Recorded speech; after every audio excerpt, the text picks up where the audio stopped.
प्रभु यीशु मसीह का धन्यवाद हो। प्रभु यीशु मसीह के महान और उत्तम नाम में आप सभी को आशीष मिले। आज का जो मेरा टॉपिक है वो है दुर्बलता में परमेश्वर की सामर्थ। Power is made perfect in the weakness.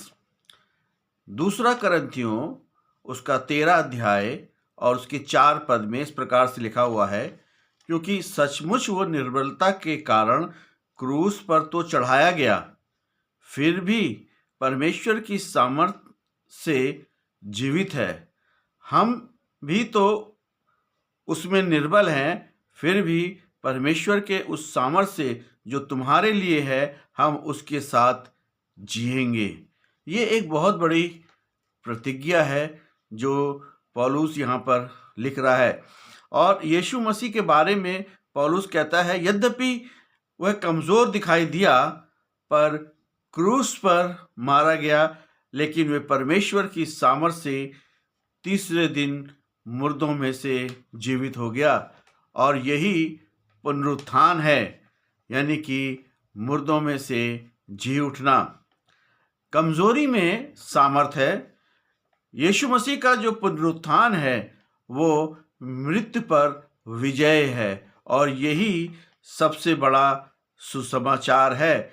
और यीशु मसीह के पुनरुत्थान पर विश्वास करना ये बहुत ही जरूरी है। हम जो मसीही लोग हैं, हमें यीशु मसीह के पुनरुत्थान पर विश्वास करना बहुत जरूरी है। दूसरा करंथियों उसका 12 अध्याय और उसके 9 पद में लिखा हुआ है, मेरा अनुग्रह तेरे लिए पर्याप्त है, क्योंकि मेरा सामर्थ निर्बलता में सिद्ध होता है। यीशु मसीह की सामर्थ कमजोरी में सिद्ध होती है। यीशु मसीह की कृपा अनुग्रह जो हमारे ऊपर हमेशा बना रहता है, और वही हमको जो है सामर्थ देता है। हर मनुष्य इस संसार का कमजोर है। दुर्बल लोगों का प्रयोग करना परमेश्वर को प्रिय है। हमारे अंदर बहुत कमियां हैं, अधूरापन है, मगर फिर भी वो हमें हमारी कमियों को, हमारे अधूरेपन को नहीं देखता, बल्कि हमें वो अपने सीने से लगा लेता है। शारीरिक, भावनात्मक, मानसिक, आत्मिक चीज़ों की कमी तो होती है, मगर महत्वपूर्ण ये है कि हम इससे कैसे निपटते हैं। अक्सर हम अपनी कमजोरियों का इनकार करते हैं, इससे बचते हैं, बहाने बनाते हैं और हमेशा उससे छिपते रहते हैं। जैसे कि अदन की वाटिका में आदम जो है वो छिप गया था। तभी हम परमेश्वर का पूरा उपयोग नहीं कर पाते हैं। हमारी कमजोरी के प्रति परमेश्वर का दृष्टिकोण बिल्कुल ही भिन्न है। परमेश्वर कहता है कि मेरे और तुम्हारे विचारों में आकाश और पृथ्वी का अंतर है। अपनी महिमा के लिए वो हमारी कमजोरियों का उपयोग करना चाहता है। जो संसार की दृष्टि में कमजोर है, वे बलवानों को लज्जित करता है। बहुत से कमजोर लोगों को परमेश्वर ने इस्तेमाल किया, जैसे पौलुस को, दाऊद को, पर शाऊल अपनी कमजोरी से हार गया। पहली बात जो आज मैं आपके साथ करना चाहता हूं वो ये है, अपनी कमजोरी को स्वीकार करें, यीशु मसीह के सामने आएं। बहाना जो है बनाने की आवश्यकता नहीं है। झूठा जीवन बिताने के बजाय अपनी कमजोरी को ढूंढें, लिस्ट बना लें, उसके लिए प्रार्थना करें। दाऊद ने अपनी कमजोरी को जो है उसने स्वीकार किया था। दूसरी बात जो है, अपनी कमजोरी को यीशु मसीह के साथ देखें। मेरा अनुग्रह तेरे लिए पर्याप्त है, क्योंकि मेरी सामर्थ निर्बलता में सिद्ध होती है। हमें अपनी कमजोरी से बाहर आना है।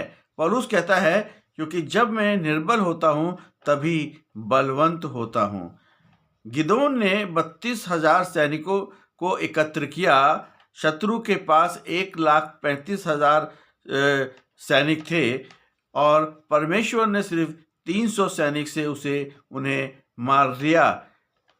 कमजोरी में परमेश्वर का सामर्थ बड़े बल के साथ उतरा और उसने गिदोन को जो है विजयी जीवन दिया। तीसरी बात जो है, अपनी कमजोरियों को ईमानदारी से बताएं। अपने चेहरे से झूठ का नकाब जो है वो उतारें। पौलुस जो है कहता है, क्योंकि मैं जिस अच्छे काम की इच्छा करता हूं वो नहीं करता, परंतु जिस बुराई की इच्छा नहीं करता वही करता हूं। आंतरिक संघर्ष में पाप का प्रभाव रहता है। मनुष्य की कमजोरी जो है वो, पाप जो है मनुष्य की कमजोरी को जागरूक करता है। मगर फिर भी जब हम इस प्रकार से अपने जीवन को में संघर्ष करते हैं तो अपने अपने प्रभु यीशु मसीह के पास जाएं। प्रोवर्ब और यानी कि नीति वचन 3 और उसके 34 में लिखा हुआ है, परमेश्वर दीन लोगों पर दया करता है। जब चोट लगी हो तो नया आईना चाहिए। अगर हमें हर अलग आईने से अपने आप को देखना होगा, ईमानदारी के साथ हमें चलना होगा और परमेश्वर कमजोरी में भी हमें उपयोग करता है। कमजोरी में भी वो हमारा मार्गदर्शक बनता है और हम जो मसीह को जानते हैं वो दूसरों के लिए मार्गदर्शक बन जाएं।